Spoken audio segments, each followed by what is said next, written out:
sky look beautiful. So, just another day.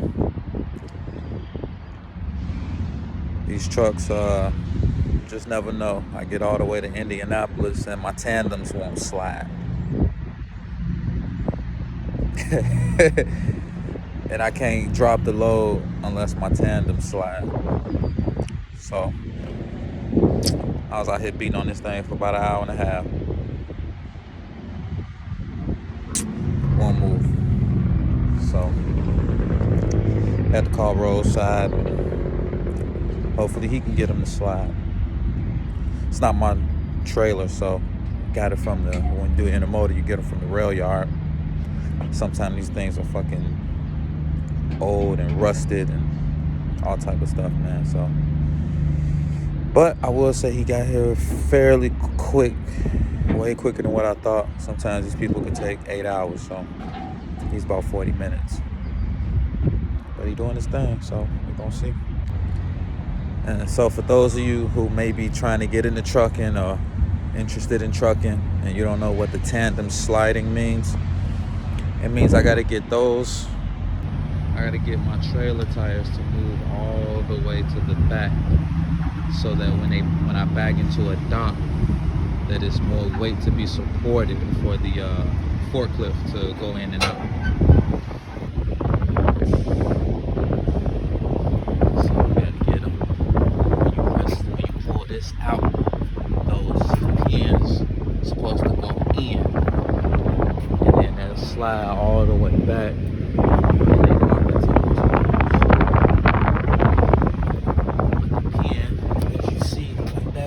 Not going all the way in. And when that pin don't go all the way in, when I go to slide them, they don't move. As a matter of fact, when I try to slide them, the whole trailer moves. The trailer's supposed to be still, and the tractor's supposed to pull that. What you've seen, that's a rail. So when the pins slide in, they slide, the tires will go back. It's not happening. And then the way that you slide them is, this is the tractor brake, spring brake, and this is the trailer spring brake. So in order to slide them, you press that in, you leave this out. That means the tractor brakes are off, so you could move the tractor, but you can't move the trailer. And then I'm moving them backwards, so I gotta go forward.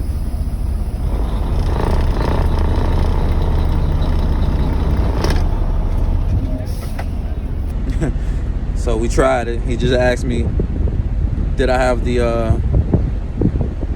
trailer brake set? I said, yeah. And he asked that because the wheels keep moving. They're not supposed to move. The rail's supposed to move.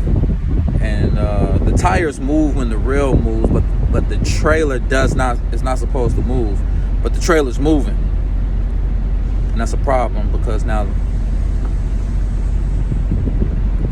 but everything back there is metal and steel, so it's not acting right, man. So we fixed now. The brakes were locked up.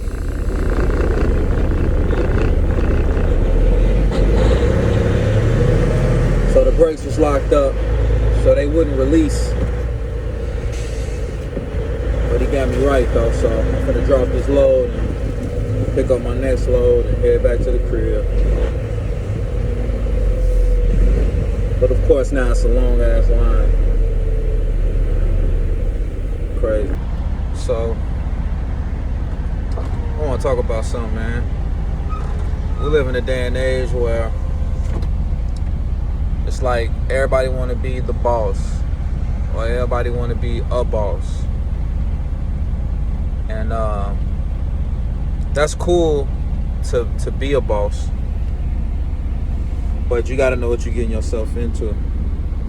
Like from what I see, everybody just wants the title. Everybody want people to look at them with admiration and all that type of stuff. But they move too fast, and a lot of people now are willing to sacrifice the experience just to say they a boss. You know what I mean? Like, It don't make sense because you cutting corners essentially. Like for example, man, like I could have went and bought a truck and got a driver. Like I run a financial company too. I had other business ventures that I do. I could have just sat in dispatch. I took a dispatch class, so I know how to do that.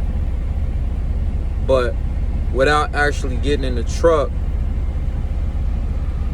you don't really know what a driver go through. You don't really know what it feel like to sit in a rail yard or to sit in any yard for hours at a time. And yeah, you get the attention pay and all that, but you don't know what it feel like. Some stuff, the money ain't enough. You know what I mean? Like, it's cool to get detention pay, but it depends on how long I'm sitting there. You don't know what it's like to drive in the rain. You don't know what it's like to drive in a snowstorm, in the middle of a snowstorm. You don't know what it's like to have to sleep in a different parking lot, or what it's like to go over the road, or what it's like when your tandems don't slide, or what it's like when you get stuck under a viaduct. Like, you don't even know what to do.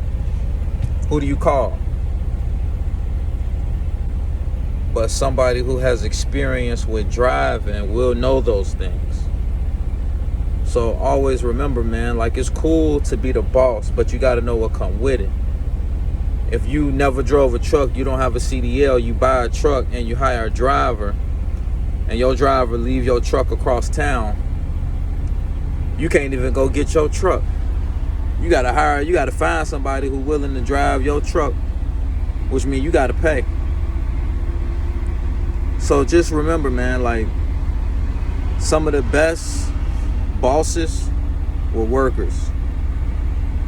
Some of the best coaches played before, or mentored as an assistant coach under somebody who was a great coach.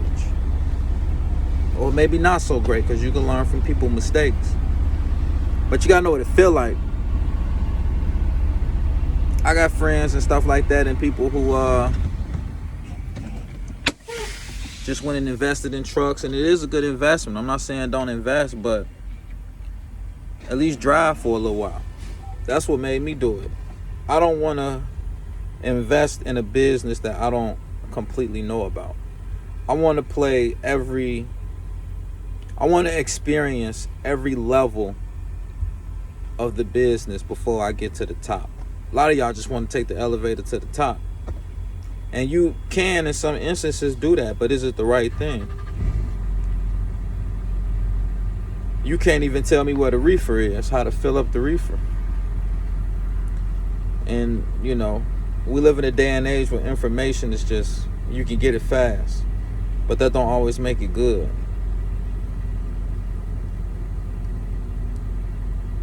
Players most times like playing for coaches that played before, because they know what the experience is like. You know, if you got drivers that's going over the road with families, and you never been over the road and missed your family, you can't understand or empathize with a driver that may miss their family. If you never driven in a snowstorm, you'll send your drivers out of anything. I was in the middle of a bad snowstorm. I don't even know, it was a 2-hour trip. It took me 10 hours to make it home. 10 hours. I seen people jackknife. I seen 3 trucks jackknife. I seen a lot of other trucks just slide off the road. I got stuck. You know, you can't even tell me where the hook in the truck is located. If it's not in the car, in the cab, and nobody show you. Where's the hook? How do you use the chains? It's all type of stuff, man. This is a machine. And no matter how much you train, or no matter how much you YouTube or think you studying, the only way to really know is to get in the field. It's to get out here. Because you can own a truck and hire a driver. And if you hire an experienced driver, they're going to be able to tell whether or not you drove before. And then comes the level of respect that you would get. They could do something to your truck that's simple and you don't even know about it. They could leave your truck somewhere with the trailer, unhook your pin. You watch some YouTube videos and find out how to actually move the truck, but don't know your pin pull and your trailer fall.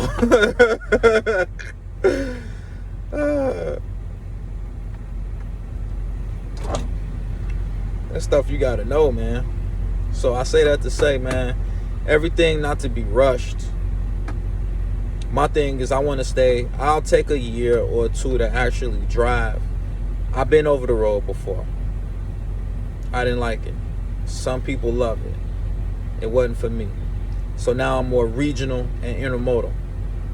But I got experience doing this. I done got stuck under viaducts. This situation, it just happened with my tandems. You just got to know what to do in them instances. You got to know where to move your tandems if your load too heavy. Or if you can get around certain corners if your tandems don't move and your wheels are all the way in the back. Can you get around certain corners? The dispatch service that I'm working with, I'm learning from them. But I can also tell that the guy drove trucks before. Because he'll say something like, take a picture of it, let me see it. And I send it to him, and he tell me what to do. So I'm learning the dispatch, but I'm learning from him about the truck. When somebody come fix the truck, I don't sit in the truck, I go watch them. Because I want to know what they doing on the truck, so that if I come across this again, then I know what it is. Like I say, man, some of the best coaches were players, or they did their time and sacrificed their time to know about the game, whatever game they're getting in. Whatever game they're getting in. Or you're going to spend a lot of money making mistakes. Because in truck driving, when you make a mistake, it costs that bread. So take your time, man. Study your craft if it's something you really going to get into. People ask me all the time, how you go from dressing in suits and doing finances and all this stuff to driving trucks? Because trucks don't stop.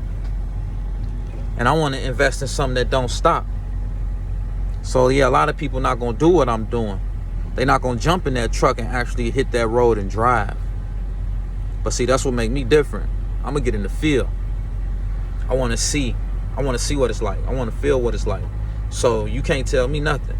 Or if I see something that you might not see, I'm going to tell you, hey, don't do that. Hey, bad snowstorm coming. I know we focused on this bread, but it's not worth your life. It's not worth the equipment. It's not worth the load. Let this blow over. We'll make it up another way. But you got to get out here in the field to know that. Sound good. It sound real good. But what you gonna do? You feel me? So I'm just waiting in line, man. But yeah, that's all I wanted to say, man. The cookie cutter approach, taking the elevator ain't always the best thing. You gotta get in the field.